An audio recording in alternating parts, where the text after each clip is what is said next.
نحمده ونصلي على رسوله الكريم اما بعد فاعوذ بالله من الشيطان الرجيم بسم الله الرحمن الرحيم رب اشرح لي صدري ويسر لي امري واحلل عقدة من لساني يفقهوا قولي۔ قرآن مجید کا آغاز سورۃ الفاتحہ سے ہوتا ہے جو قرآن مجید کی سب سے افضل سورت ہے۔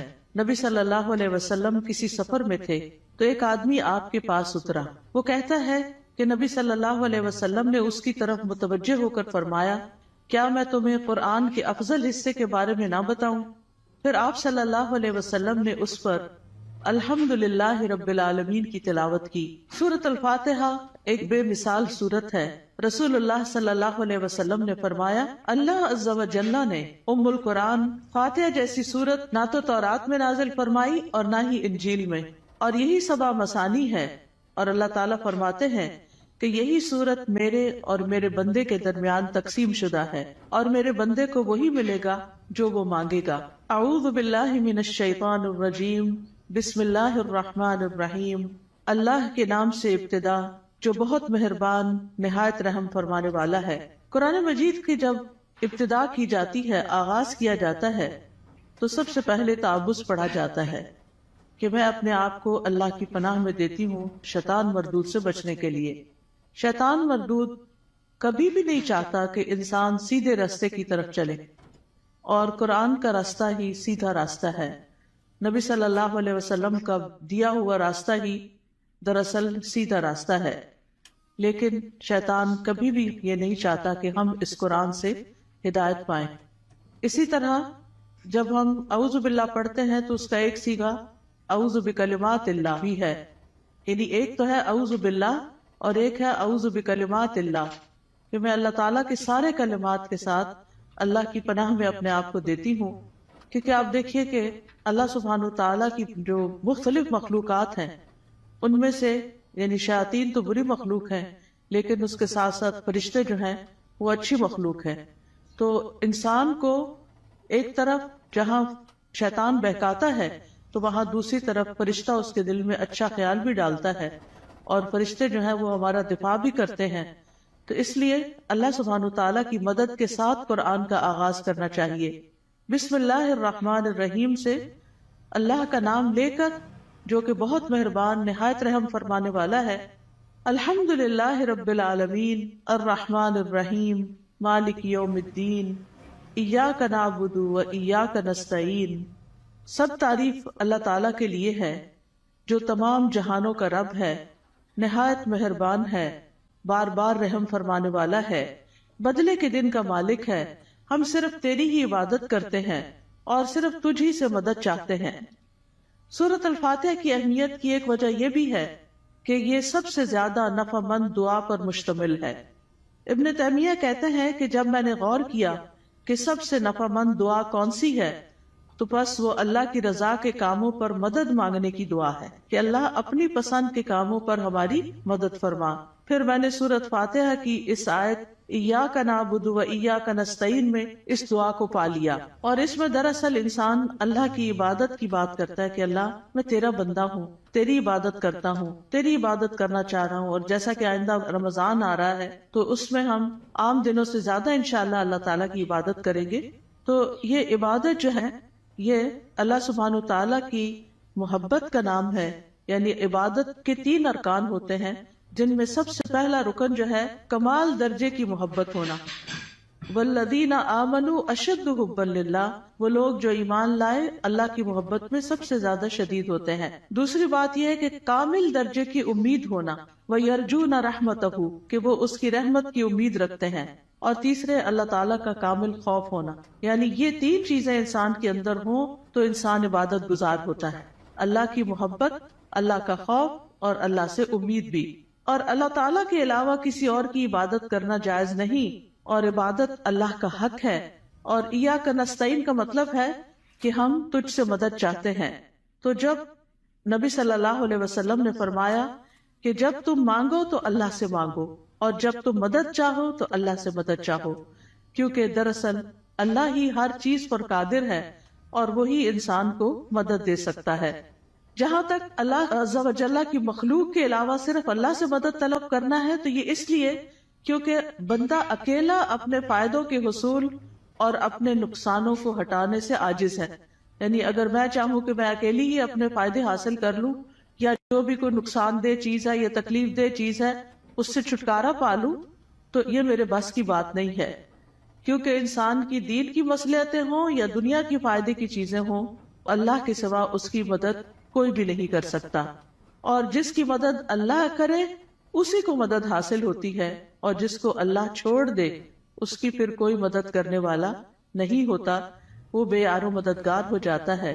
اسی لیے ہم کہتے ہیں لا حول ولا قوت الا باللہ، کہ کوئی توفیق نہیں مل سکتی، کوئی قوت نہیں ہوتی مگر اللہ کے ساتھ. یعنی ہمارا حال بدل نہیں سکتا، یعنی حول حال سے بھی ہے، یعنی لا حول حال کی کوئی تبدیلی نہیں ہو سکتی، ایک حال سے دوسرے حال میں ہم نہیں جا سکتے، اور ہمارے اندر کوئی قوت بھی نہیں ہے مگر یہ کہ اللہ ہی کی دی ہوئی قوت اور اللہ ہی کی دی ہوئی طاقت سے انسان کے حالات تبدیل ہو سکتے ہیں. یعنی ہماری زندگیوں میں کئی مسائل ہوتے ہیں، کبھی بچوں کے مسائل، کبھی رشتہ داروں کے مسائل، کبھی اور مالی مسائل، یعنی کئی طرح کی چیزیں انسان کو پریشان کرتی رہتی ہیں. لیکن انسان کی اس ساری حالت کو کوشش کے باوجود بھی بعض اوقات خود سے انسان یا دوسرے لوگ، ہمارے ماں باپ، ہمارے شوہر، ہمارے بچے مل کے اس کو تبدیل نہیں کر سکتے. آپ نے دیکھا ہوگا جب انسان پریشان ہوتا ہے تو کبھی کسی کے پاس جاتا ہے، کبھی کسی سے دکھ بیان کرتا ہے، کبھی کسی سے مشورہ کرتا ہے، لیکن ساری باتیں کر کے چھوڑ دیتے ہیں، ہوتا ہوا تھا کچھ نہیں. ایسے میں انسان کو ٹھیک ہے مشورہ کر لینا چاہیے، مدد لینی چاہیے، لیکن اللہ سبحانہ وتعالیٰ سے ہی اصل میں مدد لینی چاہیے اور خوب خوب دعائیں کرنی چاہیے. اور اگر یہ کلمہ بھی بار بار انسان پڑھتا رہنا، ایاک نعبد و ایاک نستعین، کہ صرف تیری ہم عبادت کرتے ہیں اور تجھ سے ہم مدد چاہتے ہیں، تو انشاءاللہ اللہ کی مدد آئے گی. بندہ کس کس کام میں اللہ کی مدد کا محتاج ہے؟ اپنے روزمرہ کے مسائل کے حل کے لیے تو محتاج ہے ہی، اپنی خوراک کے لیے ہے، اپنے لباس کے لیے ہے، اپنی رہائش کے لیے، اپنی سب چیزوں کے لیے تو ہے ہی. لیکن خاص طور پر اللہ کی عبادت کے لیے ہم سب سے زیادہ اس کے محتاج ہیں کہ ہم اس سے مدد مانگے. تو انسان اللہ تعالیٰ کے احکام بجا کے نہیں لا سکتا جب تک انسان کو اللہ کی مدد حاصل نہ ہو.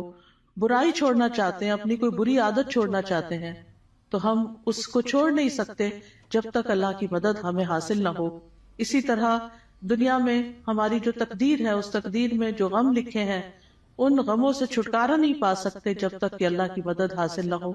تو اس لیے بہت ضروری ہے کہ ہم دنیا کے معاملات میں بھی اللہ کی مدد لیں، اور پھر موت کے وقت، یعنی موت کے وقت کی جو سختیاں ہیں، اور قیامت اور برزخ یعنی قبر کے عذاب اور قبر سے متعلق جو مشکلات ہیں، اور قیامت کے دن کی جو ہولناکیاں ہیں، ان سب میں بھی ہمیں اللہ سے مدد لینی چاہیے. ان سب کاموں میں اللہ عز و جل کے سوا کوئی بھی مدد کرنے کی طاقت نہیں رکھتا. تو جو شخص اللہ کی مدد طلب کرنے کا حق ادا کرتا ہے تو اللہ تعالیٰ ان کاموں میں اس کی مدد بھی کرتا ہے.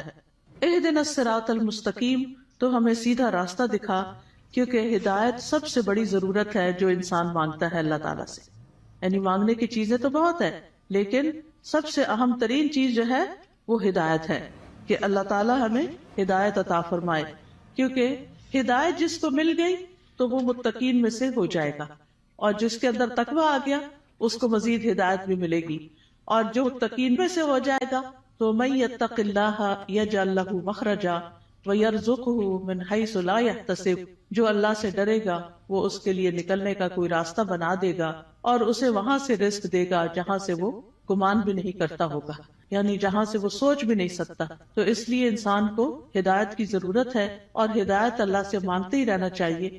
آپ دیکھیے کہ حیرانی کی بات ہے کہ دن میں 5 نمازوں کی ہر رکعت میں ہم سورۃ فاتحہ پڑھتے ہیں. سورۃ فاتحہ کے اندر ہم اللہ سے ہدایت ہی مانگتے رہتے ہیں کہ اللہ تو ہمیں ہدایت دے دے، ہمیں ہدایت دے دے.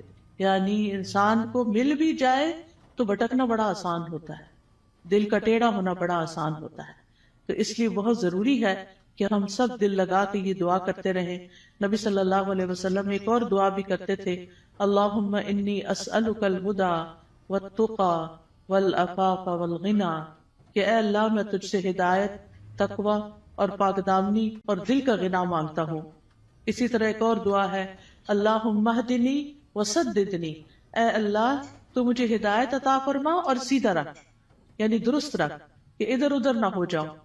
اسی طرح نبی صلی اللہ علیہ وسلم تہجد کے وقت اللہ تعالیٰ سے سیدھے رستے کی ہدایت کی دعا مانگتے تھے، اور اپنی تہجد کی نماز شروع ہی اس دعا سے کرتے تھے، اللہم رب جبریل و میکائیل و اسرافیل فاطر السماوات والارض عالم الغیب والشہادۃ انت تحکم بین عبادک فیما کانوا فیہ یختلفون اللہم اہدنی لما اختلف فیہ من الحق انک تہدی من تشاء الی صراط مستقیم۔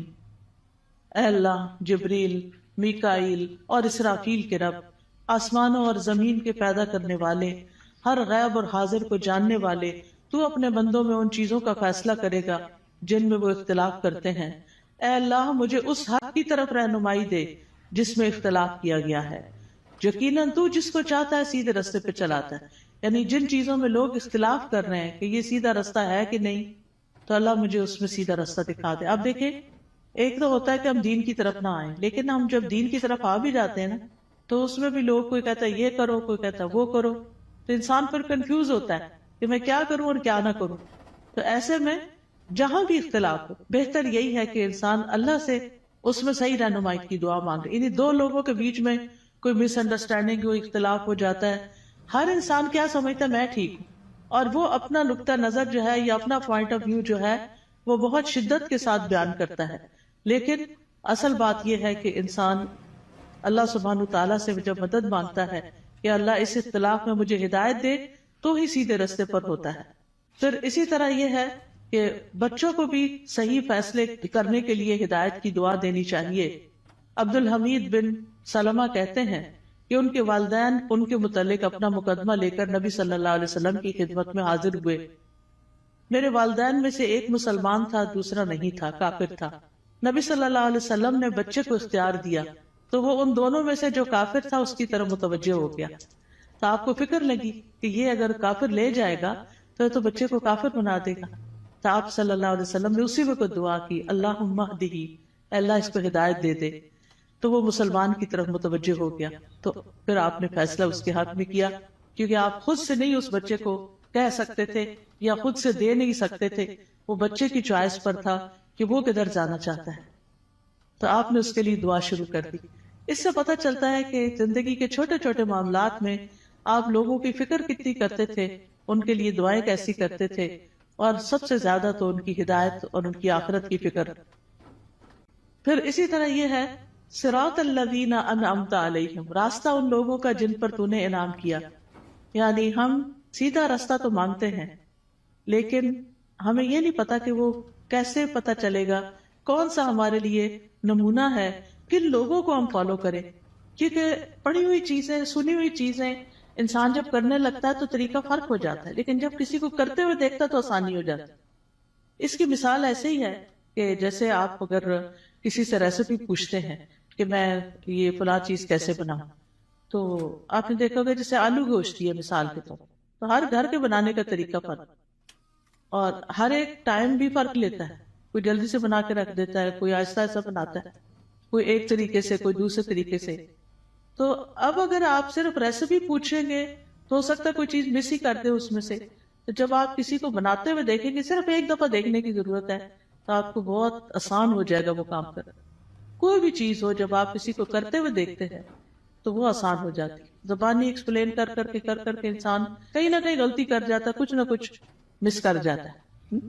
اور آج اہدنا الصراط المستقیم پہ بات ہونی تھی، تو اللہ نے ہمیں وہ گما کے آئے ہیں تو پتہ چلے کہ اگر ایک ٹرن بھی زندگی میں الٹا لیتے ہیں، کہیں غلط فیصلہ کرتے ہیں، تو کہیں سے کہیں پہنچ جاتے ہیں، بالکل ہی یعنی قریب آنے کی بجائے اور دور نکل جاتے ہیں، صرف ایک ٹرن اگر غلط لے لیں آپ۔ تو اسی طرح زندگی میں ہم صحیح جا رہے ہوتے ہیں، کہیں کوئی بیچ میں آ کے ہمیں کوئی غلط بات بتا دیتا ہے، ہم اس کے پیچھے لگ جاتے ہیں، اصل راستے کو چھوڑ کے چل بھائی وہ کہیں سے کہیں پہنچ گئے، تو وہ اللہ سے تو دور کر دیتا ہے نا انسان کو۔ تو اس لیے ہمیں یہ کہا گیا ہے کہ ان لوگوں کا راستہ مانگو جو ہدایت پر تھے، اور وہ کون تھے؟ انبیاء تھے، صدیقین تھے، شہداء تھے، صالحین تھے، نیک لوگ تھے، صحابہ کرام تھے، تابعین تھے، تبع تابعین تھے، جن کو آپ صلی اللہ علیہ وسلم نے خیر القرون میں سے قرار دیا. تو کتنا ضروری ہے کہ ہم ان لوگوں کی زندگیوں کے بارے میں پڑھیں، وہ کیا کرتے تھے. ہم آج کے لوگوں کو رول ماڈل بنا لیتے ہیں، وہ بیچارے تو خود بعض اوقات نہیں سمجھتے کہ انہیں کیا کرنا چاہیے. تو اصل رول ماڈل جو ہیں ہمارے وہ صحابہ کرام ہیں، صحابیات ہیں، کہ انہوں نے نمازیں کیسے پڑھی، ان کے روزے تہجد کیسے تھے، ان کا صدقہ خیرات کیسا تھا، ان کے لوگوں سے معاملات کیسے تھے، ان کی خوشی اور ناراضگی کیسی تھی. تو اگر ہم ان چیزوں کے بارے میں پڑھتے رہیں گے، جانتے رہیں گے، تو آپ دیکھیں گے کہ بہت سی چیزیں درست ہو جائے گی. یعنی اپنی غلطیاں بھی نظر آئیں گی اور جو اچھے کام ہیں وہ بھی. اور ان کی زندگی کے واقعات اور حالات بہت موٹیویشنل بھی ہوتے ہیں. یعنی اگر آپ صحابہ کی کہانیاں پڑھیں تو انسان روئے بغیر رہ نہیں سکتا. مجھے یاد ہے جب میں نے ہائی اسکول ختم ہی کیا تھا تو چھٹیاں تھی کافی ساری، تو اس میں میں نے بکس پڑھنی شروع کر دی.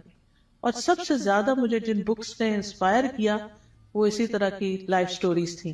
یعنی جو بڑے لوگوں کی کہانیاں اور نیک لوگوں کی کہانیاں.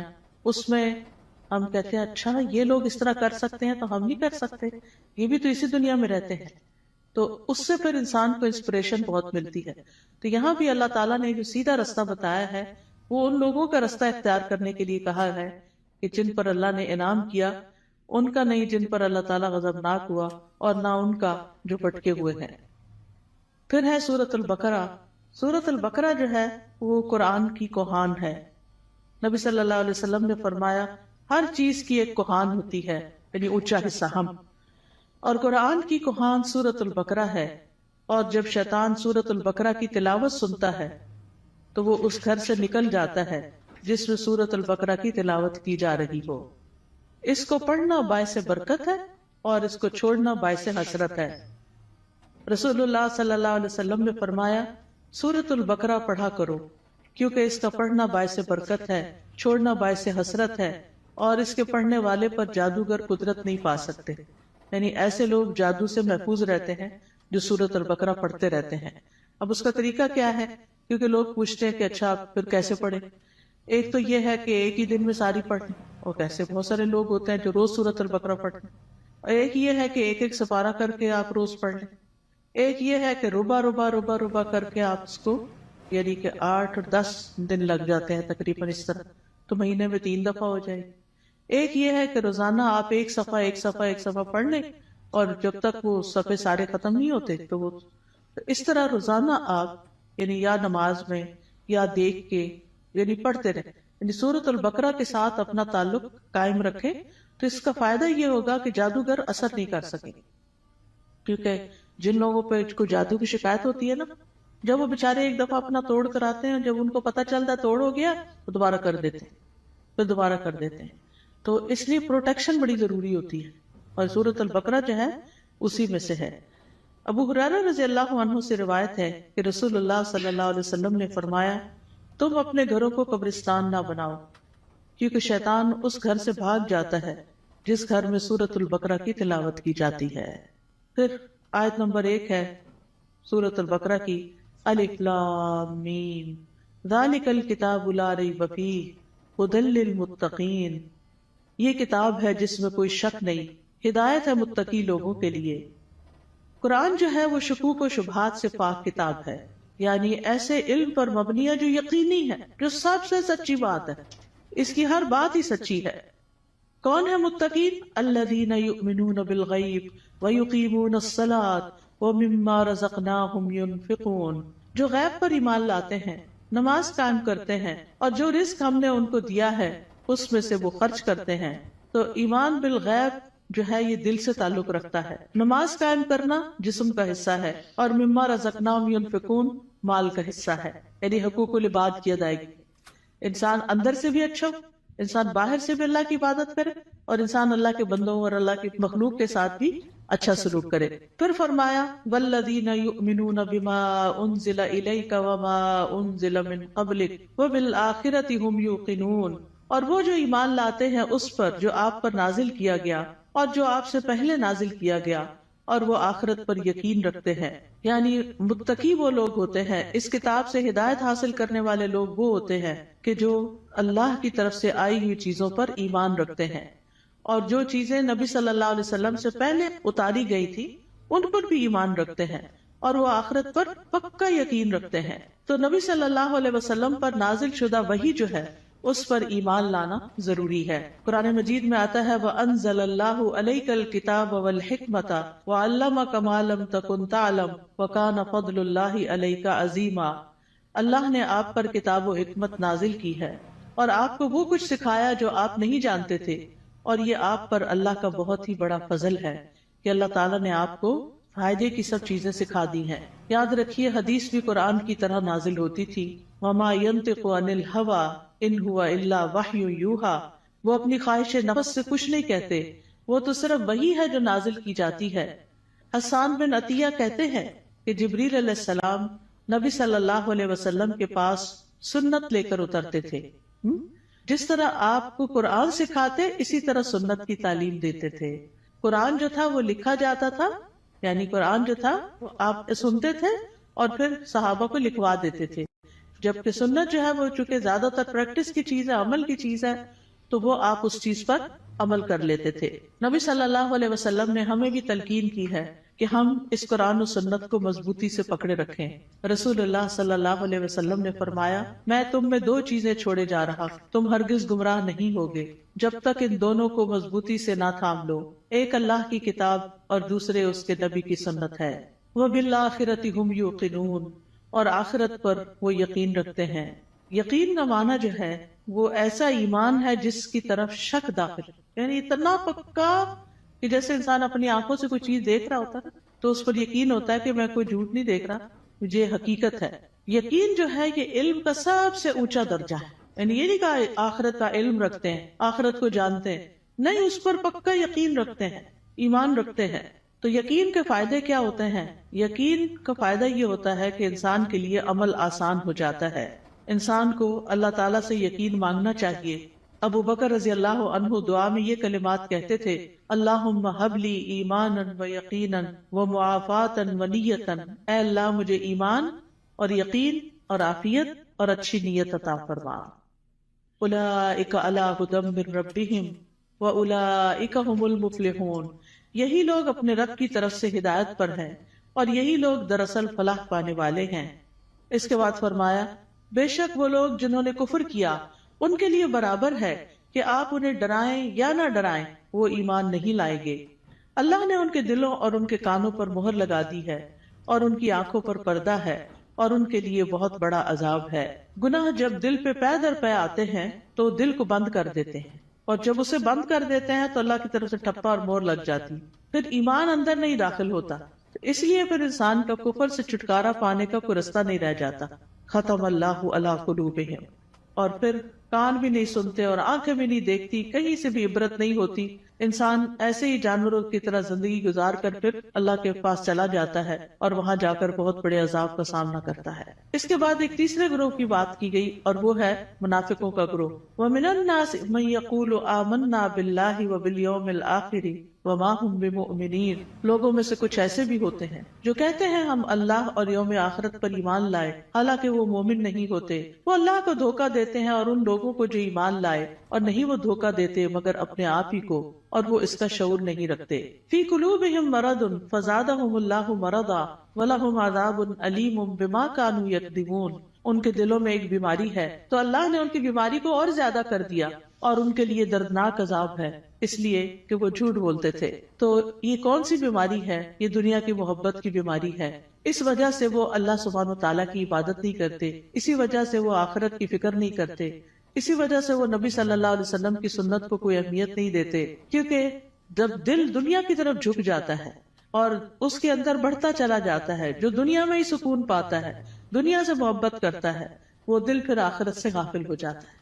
اور جب آخرت سے غافل ہو جاتا ہے تو پھر اللہ سبحانہ و تعالیٰ ایسے بندے کو اس کے نفس کے حوالے کر دیتے ہیں اور پھر آخرت میں اس کے لیے دردناک عذاب ہے.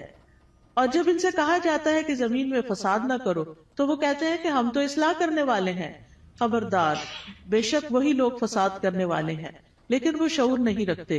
اور جب ان سے کہا جاتا ہے ایمان لاؤ جس طرح لوگ ایمان لائے، تو کہتے ہیں کیا ہم ایمان لائیں جس طرح بے وقوف ایمان لائے ہیں؟ خبردار، یقیناً وہ خود ہی بے وقوف ہیں لیکن وہ جانتے نہیں ہیں. اور جب ان لوگوں سے ملتے ہیں جو ایمان لائے تو کہتے ہیں ہم ایمان لائے، اور جب اپنے شیطانوں کے پاس تنہا ہوتے ہیں تو کہتے ہیں یقیناً ہم تو تمہارے ساتھ ہیں، ہم تو صرف مذاق کرنے والے ہیں. یعنی ایسے لوگ ہر ایک سے بنا کے رکھنے کی فکر کرتے ہیں اور کسی کو اس لیے ناراض نہیں کرنا چاہتے کہ ان سے پھر کوئی دنیا کا نقصان نہ ہو جائے. لیکن حقیقت یہ ہے کہ یہ لوگ دین کا مذاق اڑاتے ہیں اور دین کے ساتھ نان سیریس رویہ اختیار کرتے ہیں.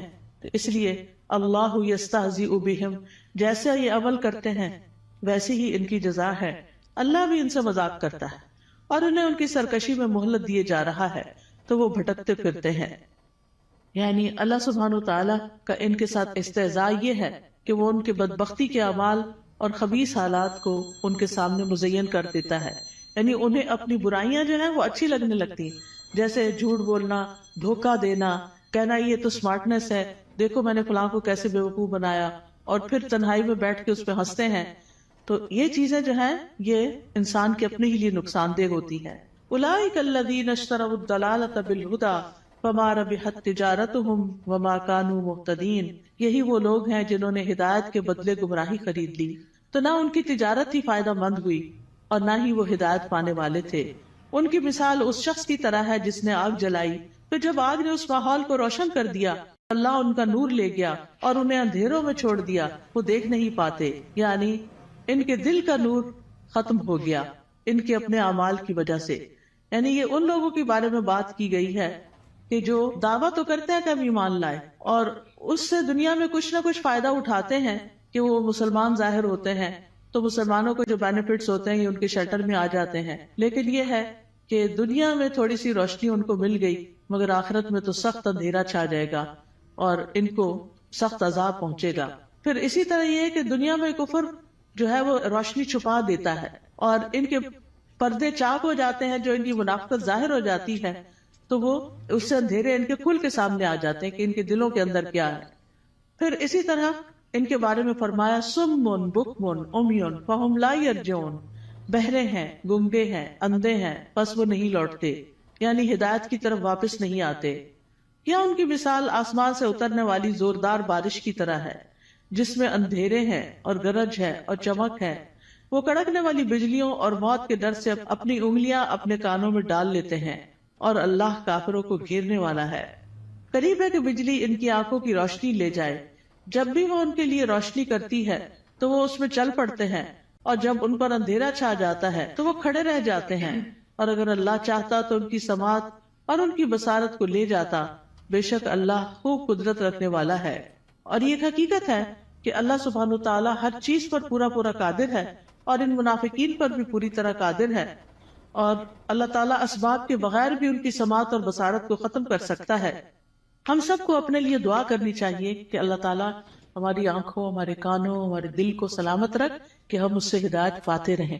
سنن ترمذی میں ایک دعا آئی ہے بڑی خوبصورت، وَمَتِّعْنَا بِأَسْمَاعِنَا وَأَبْصَارِنَا وَقُوَّاتِنَا أَبَدًا مَا أَحْيَيْتَنَا وَاجْعَلْهُ الْوَارِثَ مِنَّا، کہ اللہ ہمیں ہماری سماعت، ہماری بصارت، ہماری قوت سے فائدہ پہنچا اور اسے ہمارا وارث بنا دے. پھر اس کے بعد اگلا رکوع شروع ہوتا ہے، یا ایھا الناس اعبدوا ربکم الذی خلقکم والذین من قبلکم لعلکم تتقون.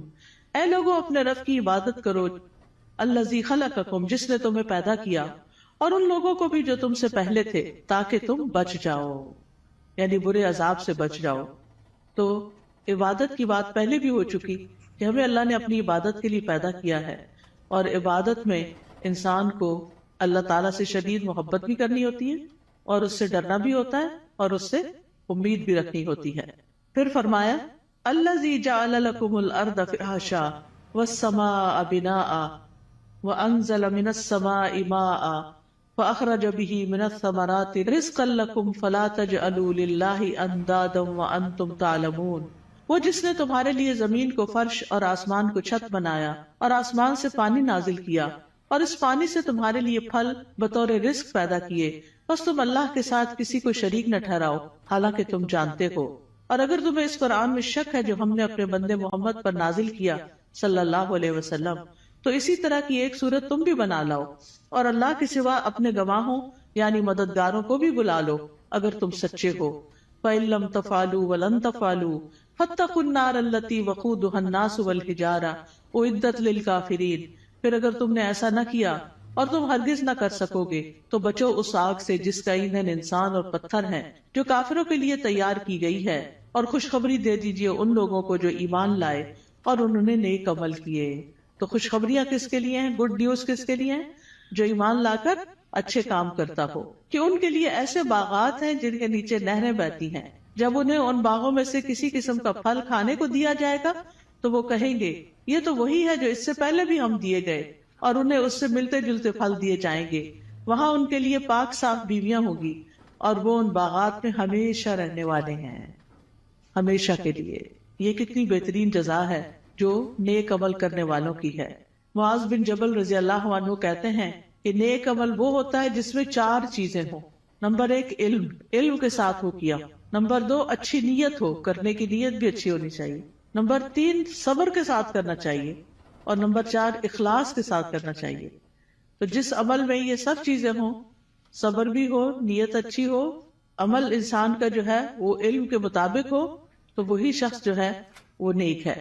وَأُتُوا بِهِ مُتَشَابِهًا، اور وہ جنت میں ملتے جلتے پھل دیے جائیں گے، یعنی جنت کے پھل اگرچہ ایک دوسرے سے ملتے جلتے ہوں گے لیکن ان کا ذائقہ بڑا مختلف ہوگا۔ جیسے آم ہے تو آموں سے ملتے جلتے بظاہر دیکھنے میں، یعنی یہ صرف ورائٹی کی انتہا ہے نا، کہ آپ نے کبھی نوٹ کیا ہوگا مثلاً آپ بعض اوقات 2 اورنجز کھاتے ہیں، کیا دونوں کا ذائقہ ایک ہوتا ہے؟ نہیں ہوتا ہے۔